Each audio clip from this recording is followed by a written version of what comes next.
quick update. So some of you guys asked me what I'm going to be doing for the winter time and the winter season. That's right, in sunny Florida we get 2 seasons here. That's right, count that, 2 seasons. Now during the summertime it's absolutely worthless. So a couple things that I've learned so far. Yes, I would love to have a water chiller, a commercial water chiller. They're about $400 to $500. Anything less than a 1/4 horsepower out here would be useless. The problem is that the benefit of having that period of time where I would absolutely need a chiller would be about 60 days. So it's a hard expense to consider putting in a chiller for 60 days from roughly maybe about June to July, when the reality is it's just too cotton picking hot outside for so many other environmental reasons to let anything grow, from blossoms not really fruiting or coming to pass, a lot of different reasons. So bottom line is, maybe if I have extra money and I've got nothing else I want to do, maybe I might do a chiller. But maybe I'm probably not going to do that. Beneficial bacteria seems to be working really well for me. Lots of different options. Lots of people on the forum can probably tell you over at Hot and Humid Hydroponics. Sorry, I can't even get my own Facebook page right. Over at Hot and Humid Hydroponics, come check us out. But you know, lots of people that have been working on their systems this year and ultimately have just had a lot of success and a lot of dismal failures in certain areas. One of my failures this year, and it wasn't really a failure, it's just an observation. So MHP Gardner, love him to death. He got me started on this. He's the inspiration for me getting into the Dutch buckets. When you're dealing with the environmentals of Florida, you got to deal with one thing, and one thing you got to consider. The heavy amount of UV rays out here really pretty much puts the kibosh on doing anything that has to do with light plastics. Light plastics just destroy themselves. So when I went ahead and started using the paint nets, like everybody else was, to go ahead and do the Dutch buckets, the problem I ran into was that they all disintegrated. And therefore it left a mess, and ultimately ended up throwing all my bags with the perlite right in the trash.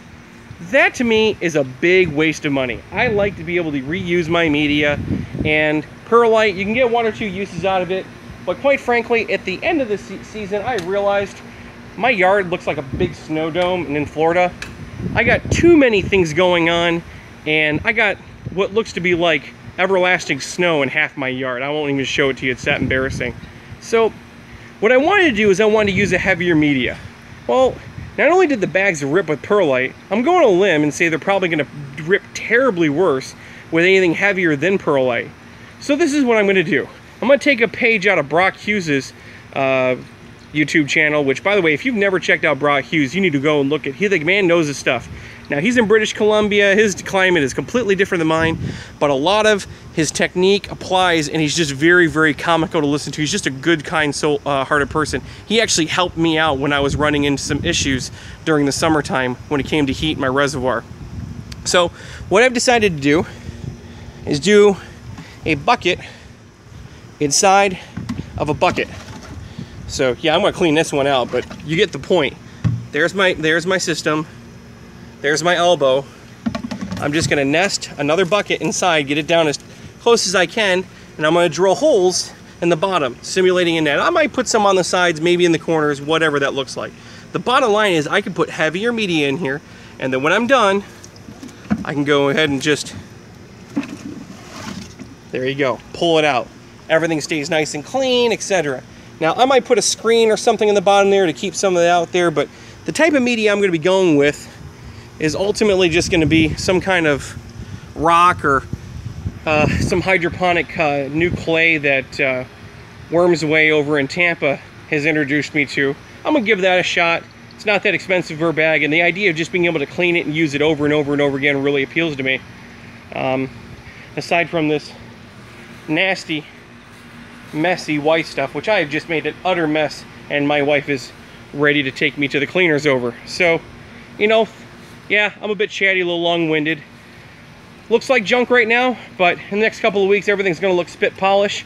And, you know, any questions you got, seriously, please don't hesitate to ask me. And I'm not the only person, you know, on the forum, Hot and Humid Hydroponics. You got questions, we're going to answer them. We want to work with you. We want to make sure your dreams come true. And granted, I can't give you $1 million, but If any one of us here can kind of help you put together a recirculatory DWC or an NFT, we've got lots of different people on the group that do different things. And you know, we haven't really quite touched up on the aquaponics yet. That's probably going to be something I might be doing in February a little bit, you know, so long as the wife lets me. But you know, we want to get out there, we want to help people, so please don't hesitate to ask. You know what, you may not have a lot of money, but you know what, that bucket right there, that bucket's $1. That's right, that's a second-hand used food grade white bucket.